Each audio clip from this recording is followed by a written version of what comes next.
Welcome to Hey Dr. Sue. So people submit their sex questions to me anonymously, and once a week I post one question and one answer. Do you have a sex question you've always wanted answered? Go ahead and check out the description for information on how to submit it anonymously. This week's question is, what is the most common misconception you encounter with people about women's health and sexuality? This could be a really long answer.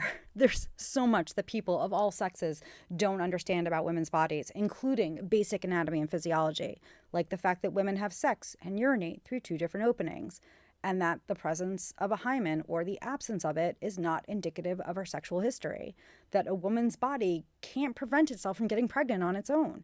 There are definitely things she can do ahead of time to reduce the chances of getting pregnant. She can opt to use hormonal contraception or barrier methods like condoms. And there are things she can do after sex to reduce her chances of getting pregnant, like using emergency contraception. But unlike what some people think, her body can't shut down a pregnancy on its own. The fact that unless she's using hormones, a woman can't control when she gets her period. And let's not forget what some people don't know about nerve endings and pleasure. While most people think of women having pleasure and orgasm from penetration, that's usually not the case. Women are more likely to experience orgasm and pleasure through masturbation.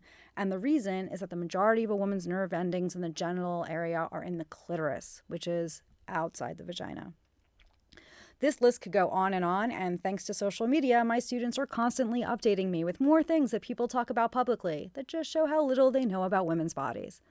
But if we go beyond just how a woman's body works, I think the biggest misconception that I've run into is this idea that a woman's job, and please imagine air quotes over that, is just to make babies.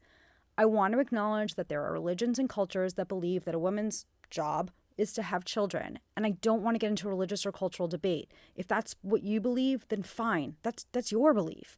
But we have to acknowledge that not everyone agrees that a woman's job is to have kids. One of the problems that occurs when we look at women's bodies as merely potential wombs is that sometimes medical decisions are made with only that in mind. And if you don't think this is real, ask a woman in her 20s or even her 30s how hard it would be to find a doctor willing to perform a tubal ligation, especially if she's childless. I have had many women over the years tell me that even though they know they don't ever want to have children, they can't get a doctor to sterilize them. The doctor's reasoning being that the woman's husband might want to have kids one day. And if the woman's unmarried, then the argument is that their potential husband might want to have children. Let that sink in for a minute.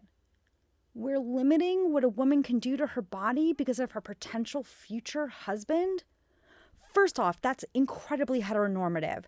And second, getting pregnant and giving birth in this country can be dangerous.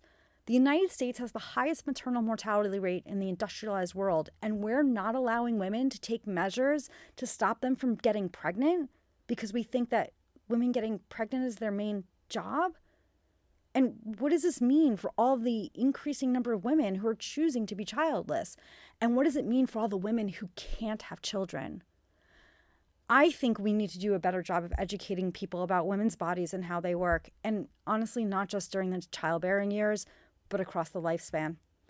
I know I touched on a lot of things. If you want to hear about more, please feel free to ask. The directions for how to do that are located in the description. Until next time, be safe and have fun. Did you like that video? If so, make sure to like and subscribe to the channel. That way you'll know when new videos come out.